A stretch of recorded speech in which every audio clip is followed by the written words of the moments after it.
If it's about love, if it's about justice. Hey, what's up everybody? This is Austin Haynes with the Waking Justice Project, and this is your daily wake-up call.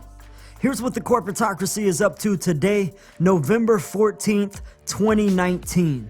You can visit our website at wakingjustice.org for more details.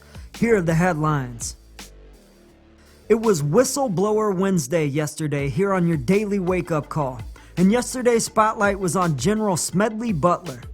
General Butler was the lone whistleblower who exposed a Wall Street coup to overthrow President Roosevelt back in 1933. At the time, General Butler was the most decorated Marine in history. After he retired from the military, General Butler traveled across the country, giving talks about how war is just a racket that profits the corporate elites.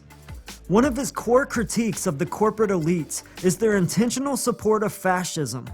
As indie researcher Barbara LaMonica explained in her excellent article, Kennedys and Kings, corporate America financed violent hate groups back then to carry out anti-union and anti-communist campaigns.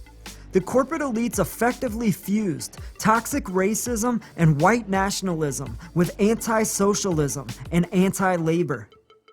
So for whites who are easily infected with racial hatred, they dependably extended their hate to pro-socialists and pro-labor as well.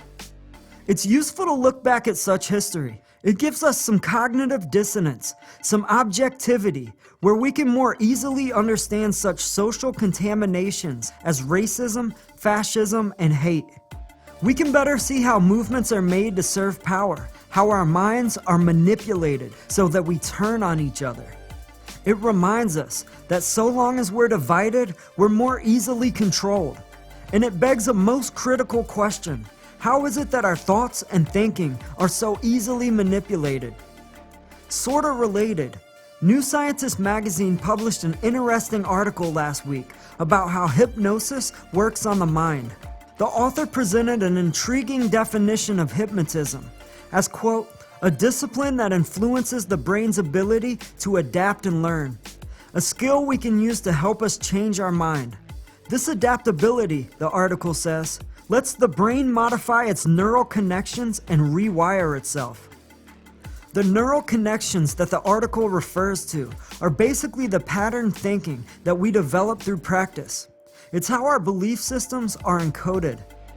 And the authors explain how you can practice self-hypnosis to create new patterns of thinking, or how a competent hypnotist can impose new thinking patterns on you through suggestion and repetition. It reminds us of the famous marketing guru, Edward Bernays. He was the nephew of legendary psychiatrist Sigmund Freud. Bernays lived back in General Butler's day. They were about the same age. Bernays wrote a now infamous book titled Propaganda. It wasn't such a dirty word back then. In his book, Bernays wrote that, quote, people are rarely aware of the real reasons which motivate their actions. Those who manipulate the habits and opinions of the masses constitute an invisible government, which is the true ruling power of our country.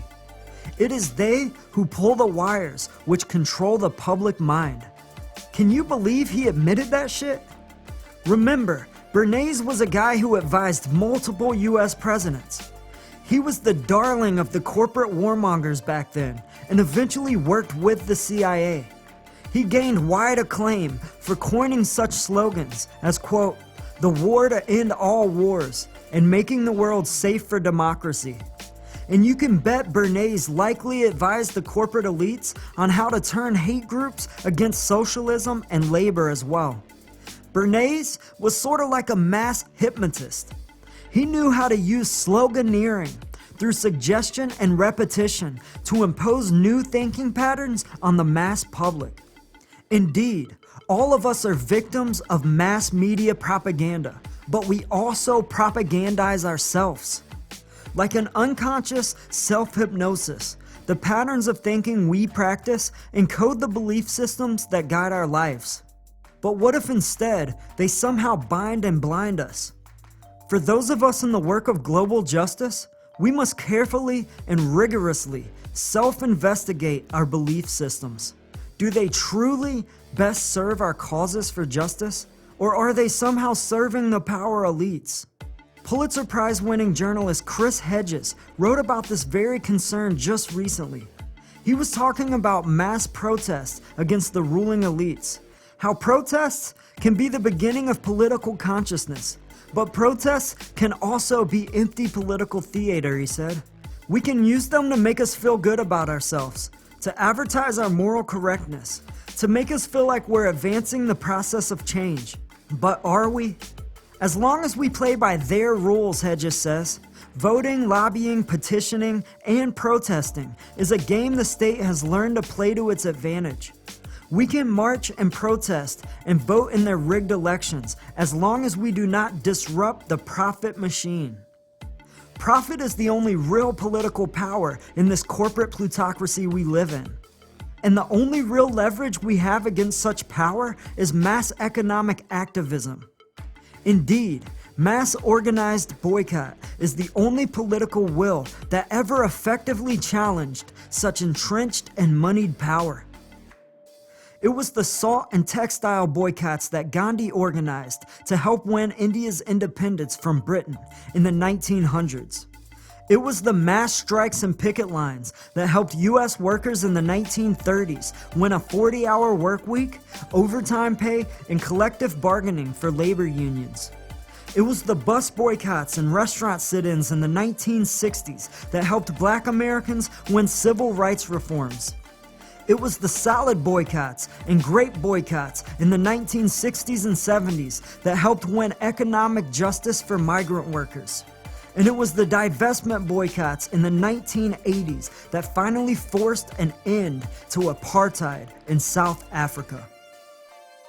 If you want to learn how all of us in the work of global justice can join together in strategic boycott and force this corporatocracy to the people's bargaining table to end all of this injustice, warmongering, and corruption, and to help save our planet, please visit our website at wakingjustice.org.